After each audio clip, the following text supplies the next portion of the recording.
Contact Report 490 Translation 490th Contact Saturday, 20th March 2010, 2:31 AM. Greetings, dear friend Eduard. You have been waiting for me. Welcome and greetings also, my friend. I will be in my office as soon as I have finished correcting this, so I am here already. Actually, I thought you would get here before me. I talked to Florena and Enjana for a little while, so I came a little later. Understood. But may I inquire about your condition? You may, my friend, and I may tell you that I have recovered after the conversations with you. It is amazing that I am allowed to say this, because in previous events of the same kind I had much more trouble to process and cope with everything. I actually had to get old enough to be able to deal with such events in just 20 days, to the extent that I can be happy again. I used to need many weeks for that. Your old age certainly also plays a few important roles in this. Normally, knowledge and wisdom increase with age. And you with 790 years. 3 more years, if I may request. Naturally, we older geezers count the individual years. Does that seem important to us? It is probably not important, because the remark is only meant for correctness. It was also not meant seriously. But look here, it is something written for you. Oh, it is sealed. I had not noticed. You will have to open it first. But you know that I do not accept letters. Yes, it is not just a letter, it is also something from all of us, I mean, from us core group members, with which we want to tell you something.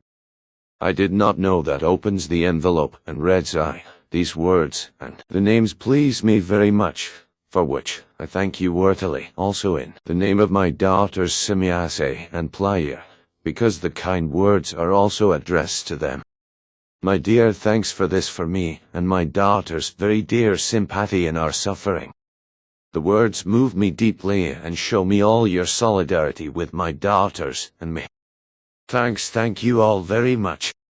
We all feel deeply connected to you and Simiase and Ptaah. We all felt the need for you to read the lines Bridget wrote for the core group members. My 2 daughters will also be pleased about this. Thank you. Please give my love to both of them. But see here, Bernadette wrote this letter to Mr. Westerwell in Germany regarding the German language, because this man is also committed to the idea that German should be spread worldwide. The following is an article by a Dr. Senf who wrote something about the population explosion. Shall I read it to you? No, I will read it myself. Historical Roots of the Population Explosion, from the book by Bern Senf die Wederentdeckung des Lebendigen. Omega Verlag War. Omega Verlag. It Bern Senf War. Bern Senf die.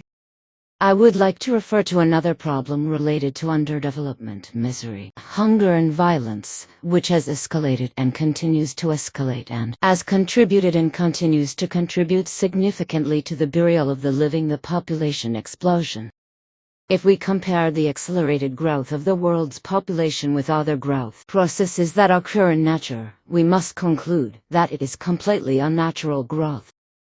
Everywhere in nature, growth processes take place organically. A single organism, including us human beings, initially grows with accelerated exponential growth. A fertilized egg cell becomes 2 cells through cell division, and then 4, 8, 16, 32, 64, 128.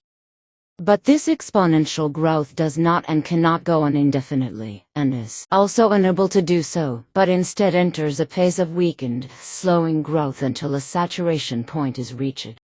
When this limit is reached, the organism is grown up and changes take place. Only in qualitative terms, the organism matures and ages. If a single organism were to continue to grow exponentially, it would increasingly crush and eventually destroy the larger living system of which it is only a part. We know this kind of growth within the human organism as cancer. Now, however, a whole biological species, for example an animal species, or a plant species, has by nature the possibility of exponential growth of its population, the number of its specimens. If, in the case of sexual reproduction from two parents, more than two offspring, children, grandchildren, and so on average emerge from two parents and survive, the population of this biological species grows if other influencing variables, for example, average life expectancy, remain the same. A population that continues to grow and thus becomes increasingly out of balance with other species in its environment, and with the environment as a whole, is called a pest.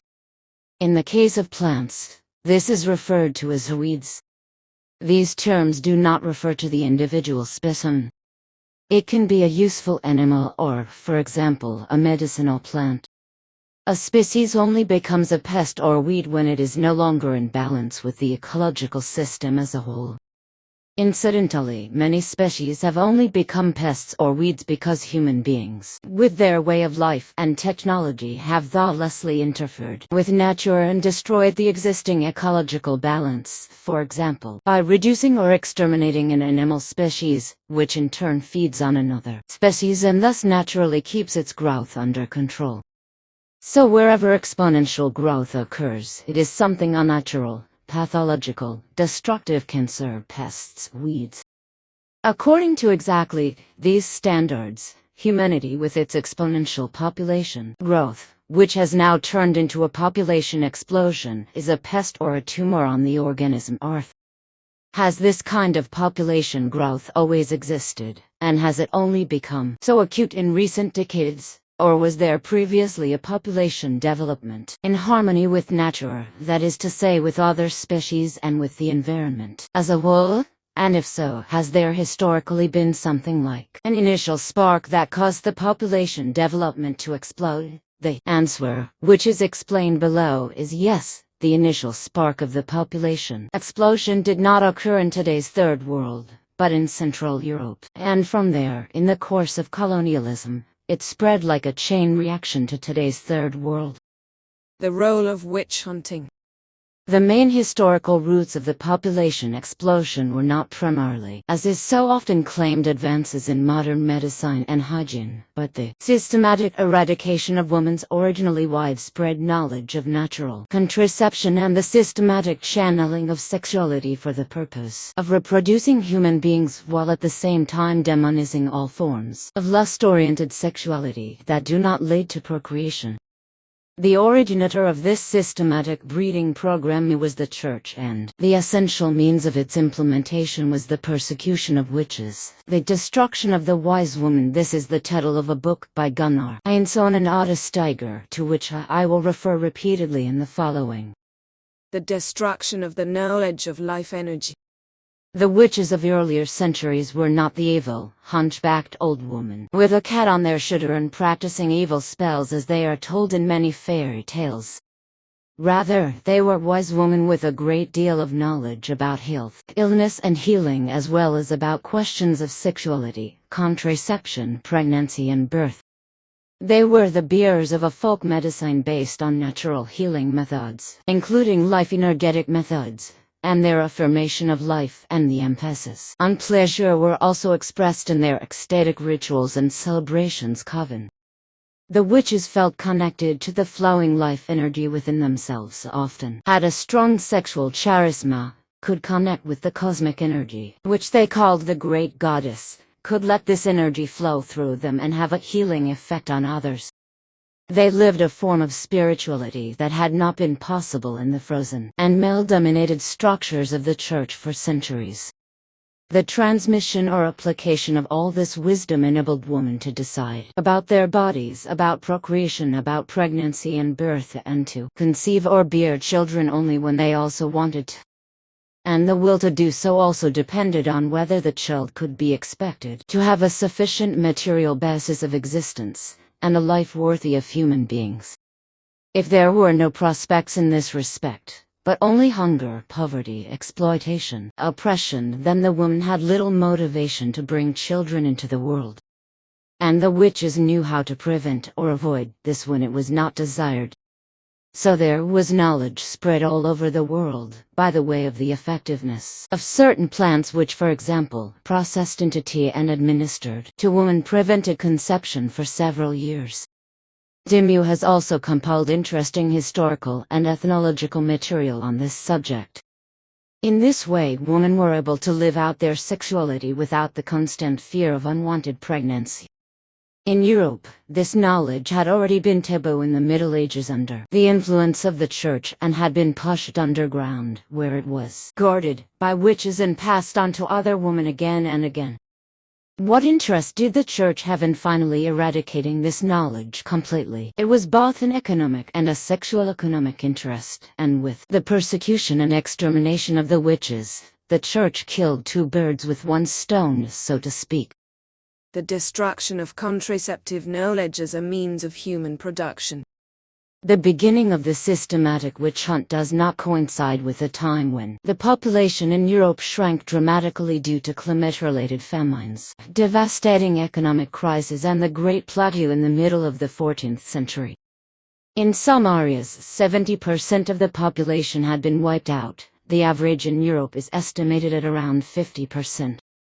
As a result, the number of serf farmers and the additional product they produced, the basis for the levy on the feudal lords, had also fallen dramatically, and with it, the source of wealth for the nobility.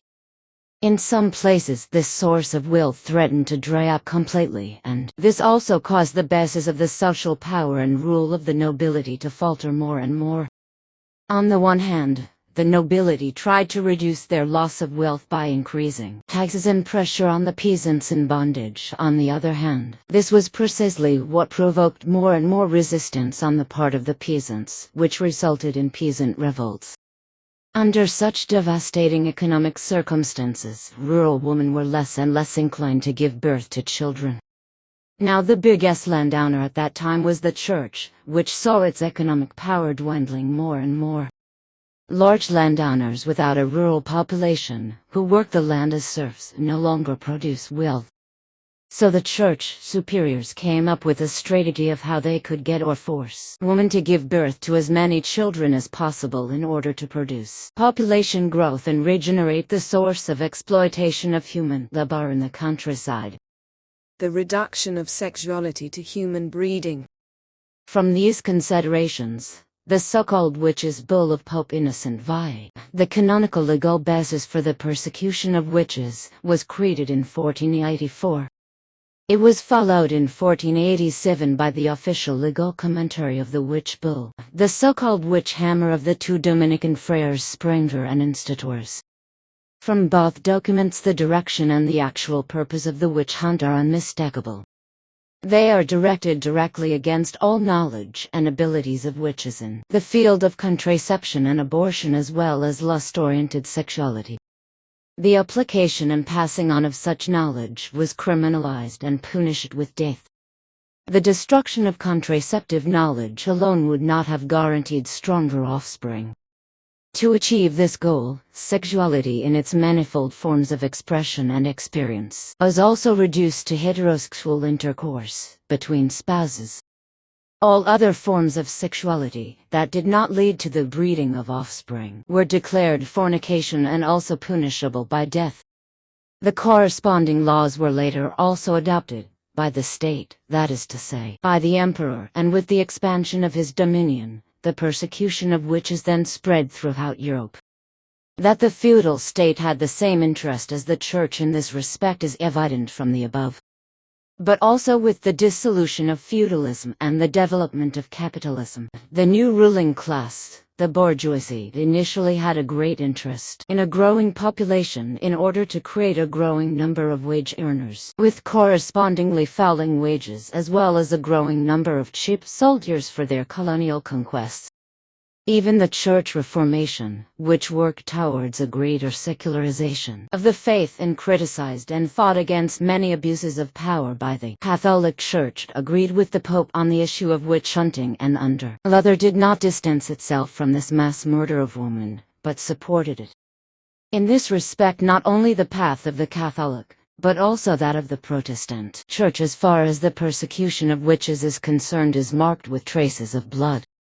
Both churches have not yet come to terms with this dark chapter in their history, nor have they officially admitted it, let alone apologized for even one of these millions of murders. After all, it took the Catholic Church 350 years to officially admit its error about Galileo, to admit that not the Inquisition, but Galileo was right in his assertion that the earth revolves around the sun and is not the center of the world. How long do you think it will take until the churches will admit their guilt about the Holocaust to the witches, and until they will be officially rehabilitated? Church Inquisition, torture and mass murder.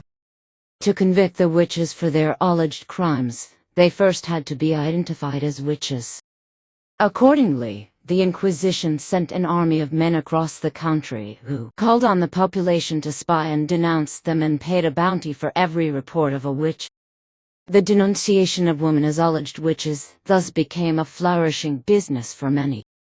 If the alleged witches were wealthy themselves, it also became a business for the church, because the assets of these women were confiscated. In order to denounce a woman as a witch, the slightest suspicion, or even malice on the part of the denunciators, was enough. The Inquisition then checked by means of witch tests whether the suspicion was justified.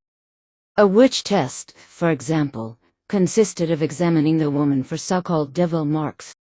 It was assumed that witches could only practice their craft in covenant with the devil and had a sexual relationship with the devil, which must have left its mark on a devil's mark. If a devil's mark similar to a birthmark was not visible at first sight, the woman had to expose herself bit by bit before the eyes of the inquisitor. If there was still not a mark, the hair was gradually shaved off, the hair on the head, the hair in the armpits, and finally also the pubic hair. If there was still no sign of the devil, the vagina was palpated. And if this also did not give a reliable result, the nail test or the water test followed in the acid test, the woman's body was punctured 100 times with long nails, and it was assumed that an inner devil mark was characterized by the fact that it did not react to a puncture with pain or bleeding. Once such a mark had been found, and it exists in everybody, the woman was convicted as a witch and was publicly burned at the stake. The water test consisted of the suspected woman being tied by her arms and legs and then thrown into the water. A witch was believed to be able to free herself from her bonds in covenant with the devil and through supernatural powers. So women who could somehow free themselves from their fetters were thus convicted as witches and were burned. The others, who did not succeed, were not convicted, but drowned. Death by burning or drowning, these were the alternatives for women who had been denounced by others and suspected as witches because of the hunt for the bounty or for any other base motives. In doubt against the accused was the motto, and in any case, the surefire witch test removed any doubt. For the inquisitors, who were themselves subject to celibacy, the witch trials were a welcome outlet for their pent-up and sadistically perverted sexuality.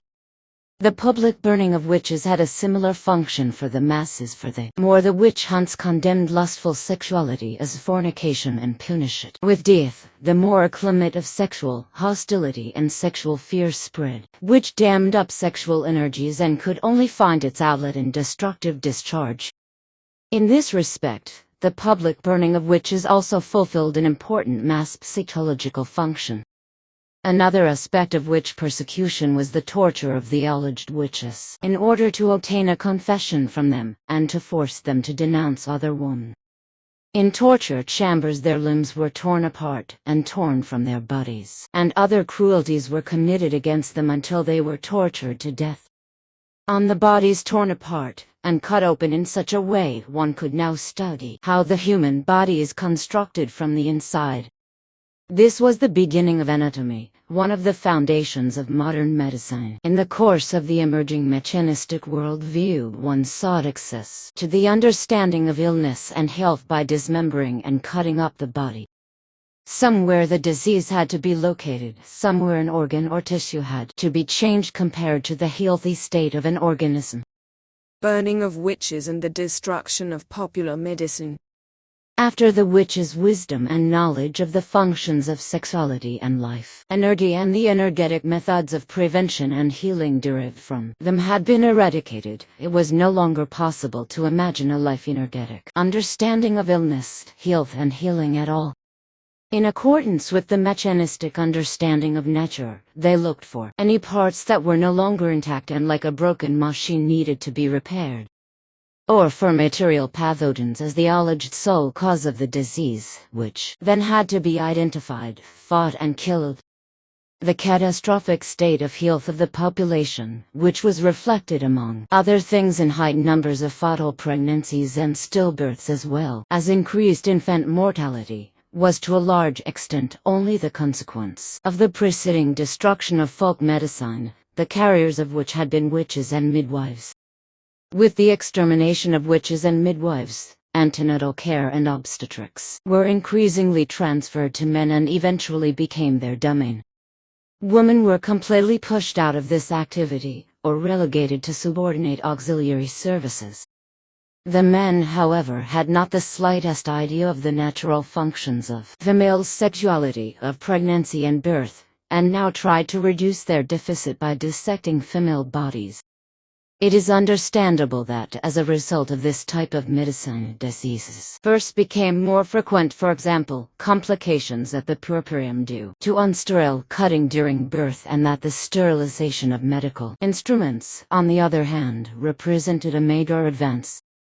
However, as long as pregnancy and birth had been cared for by the witches/midwives with their completely different understanding of female functions, the support of natural self-regulation of the female body as well as the application of life-energetic healing methods and other natural remedies, such complications could hardly have occurred. But once the natural self-regulation is destroyed, even its destroyer can still offer itself as a great savior and helper, because the victim is ultimately dependent on its help, and is also grateful for it. So it seems to be a false myth that modern medicine has been one of the main causes of the population explosion by reducing infant and child mortality and increasing average life expectancy. But even if medicine had been effective in this way, this would not have automatically resulted in population growth if women had continued to have the means of natural contraception and conscious child planning. However, after this knowledge had been taken away from them in the course of the witch hunt and a sexually hostile morality had been enforced, they were deprived of these possibilities. Witch persecution and population development. The result of this targeted strategy of church and state to increase human production was not long in coming. Although the witch hunt led to millions of victims among the women, it also drove the average number of children of the surviving women so high that an exponential population growth was initiated. So this is where the historical roots lie, this is where the population explosion began, and not, at least not primarily, in the achievements of modern medicine. The ruling classes in Europe were initially only pleased with this development because the sources of exploitation were once again abundant and their wealth was thus increased for the nobility, an increase in the number of peasants in bondage and a renewed increase in the additional product they earned and were forced to pay. For the bourgeoisie or the capitalists, an increase in the number of wage earners and thus the coverage of the growing demand for labor or the need for soldiers for the upcoming conquest campaigns of colonialism. A certain surplus of labor was also in their interest because it pushed down wages and thus increased profits. However, with the development of capitalism, the population development in Europe went beyond the original goal of the ruling classes. In connection with the original accumulation and uprooting of masses of people from their previous livelihoods, there was such overpopulation in relation to jobs that the problems of social misery were eradicated by force, with the aforementioned mass murders of unemployed people who wanted to ensure their survival as beggars, thieves or vagabonds. However, antisexual morality and the destruction of contraceptive knowledge were now so deeply rooted in society that, despite overpopulation in early capitalism and high capitalism, there were not any substantial sexual reforms until the mid-20th century. On the other hand, the overpressure of population growth forced waves of emigration to the rest of the world, which had to be discovered and conquered. In this way many escaped the threat of hunger and violence in Europe and found a new perspective on life. In this respect, the distant countries were no longer only interesting for trade, but also as settlement areas for European immigrants. From this point of view, colonialism was also an outlet for solving the pressure of problems in capitalist Europe. Since human beings of other races, cultures and skin colors lived in these countries, an ideology of domination was needed that justified subjugating, exploiting these human beings and to break their resistance with force if necessary. Only the whites from Europe were considered human beings, the others were subhumans, comparable to animals that had to be subjugated or slaughtered.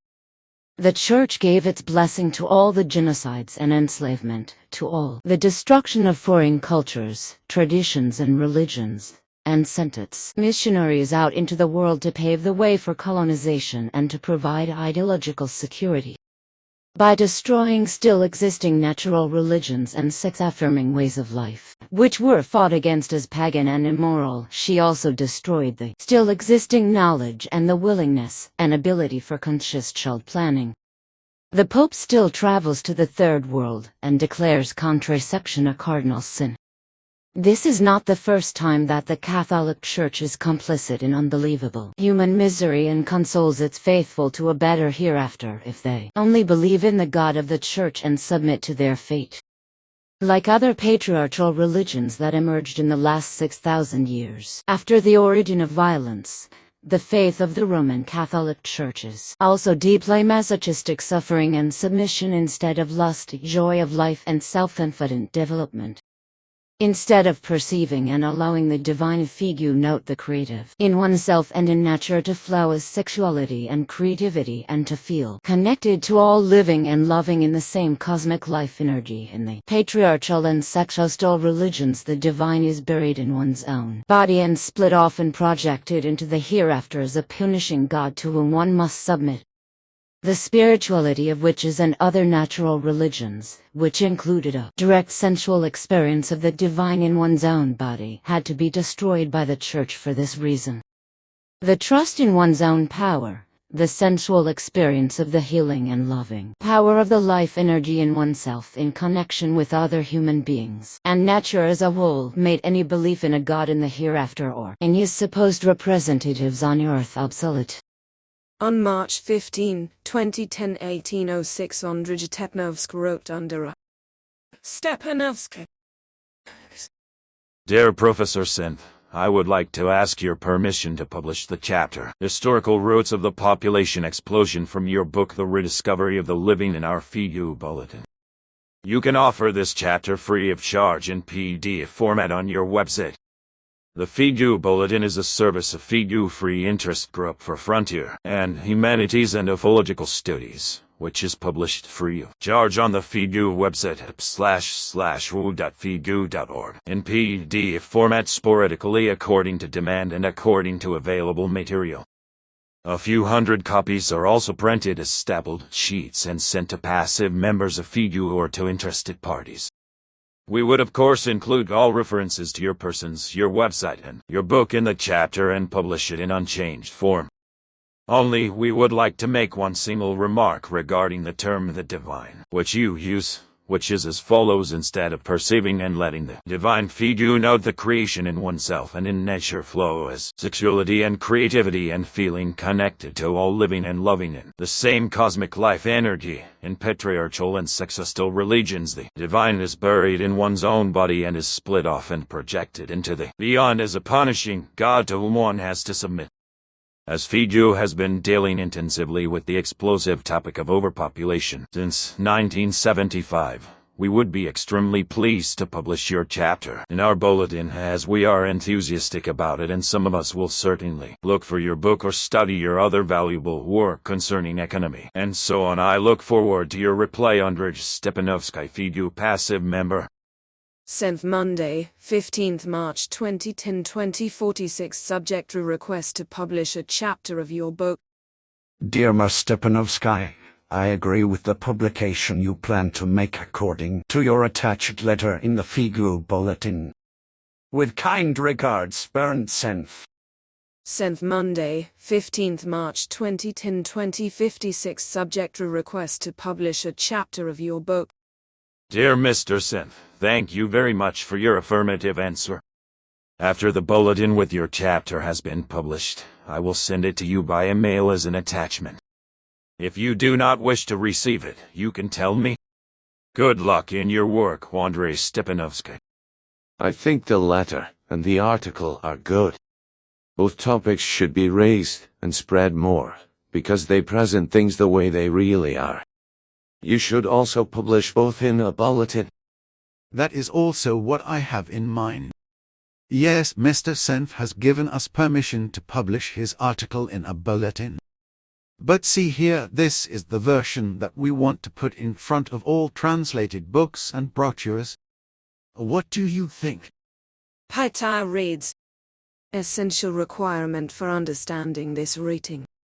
Before reading the contents of the book respectively brochure, the following text is to be studied thoroughly and carefully, on the basis of our own painstaking and nerve-wracking experiences in translating the Goblet of the Truth into English.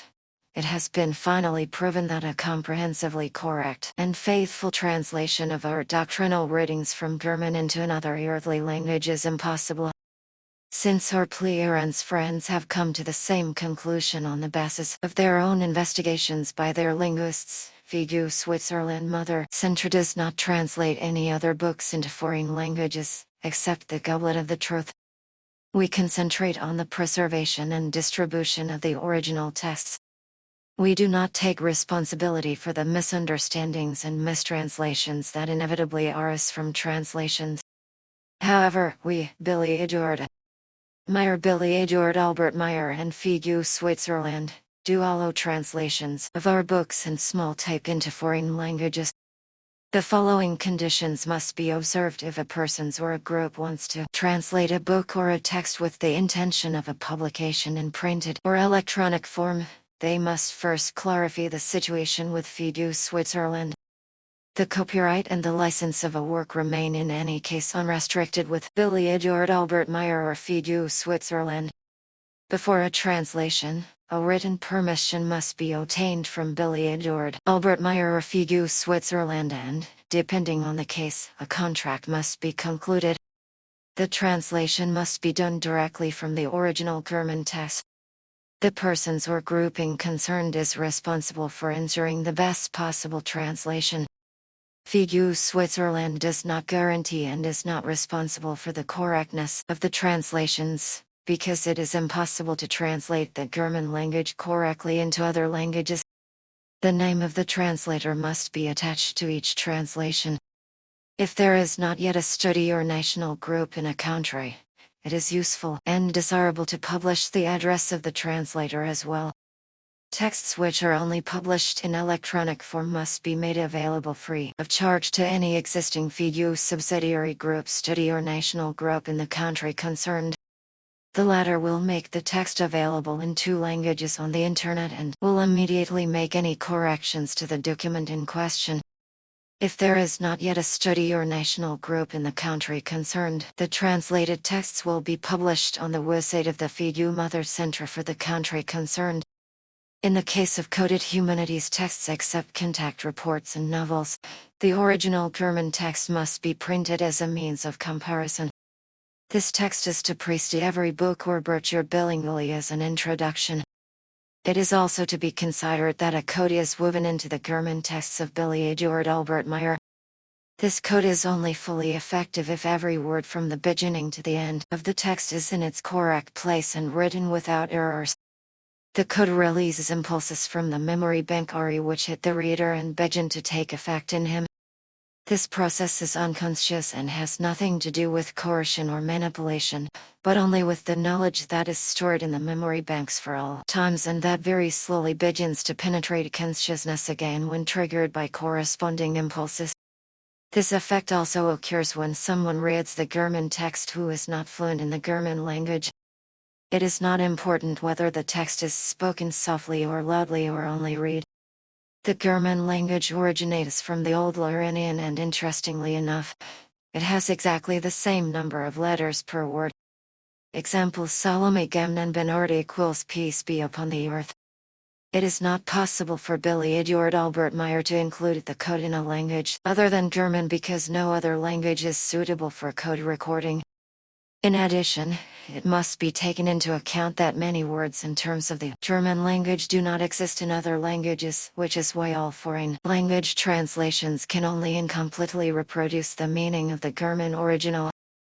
FIGU Switzerland, February 2010. The whole thing makes sense, just like we talked about. So I can agree to that. Then we can let everything run like this, which is good. But now I have something on my stomach that I want to talk to you about. It is about the contract I made with Michael Horn and Jack Gerlich regarding the sale of merchandise in a Billy shop in the United States of America. The two of us talked about this contract and about my rights in relation to it on the 1st of March. You then clarified the facts. I did not want to raise this matter until this evening at the meeting because I wanted to fetch the report of the meeting first so that I could read it out. Unfortunately, things went wrong when Jos Barrett became involved because this enthusiast interfered in a very negative way when he heard about the matter on the internet. Unfortunately, this then spread to the members of FIGU, and as a result, unpleasantness arose. I am very embarrassed about what happened, and it is painful for me, which is why I also want to discuss and clarify this matter at the meeting this evening. But there is also another thing that I want to bring up and clarify before the group. It concerns interference in private matters concerning Hans-Georg, which is based on telephone calls from outside and observations by people foreign to FIGU, but which has also made waves in the core group and the passive group. These are things that are not the business of FIGU members or strangers. The thing is, the whole thing really corresponds to a private matter that only concerns Hans-Georg and must also remain his business, just as you say. It is not acceptable that someone interferes in his private affairs, and so, in this respect, I am glad that you are taking care of the matter at your own discretion, and that you are clarifying everything. The second matter, which you also mentioned, does indeed require your intervention in order to clarify everything. And I have no doubt that you know how to handle the whole of these two matters correctly. However, it is still necessary for me to follow the matter at your meeting tonight, where Florena and Enjana will also be present. We will record everything and later discuss what has been recorded with all those who work with us. Afterwards, I will visit you again next week to inform you of our findings. Good, but I will not say anything about that. Only be careful to say that all talking should be done deliberately and correctly. That is your decision, but I think it is correct. But now, my friend, I still have some work to do with Florena and Enjana, after which I will follow and record your conversations together with them in the evening at your meeting. After that we will meet again next week when we have all made up our minds about everything, and I can bring you the results.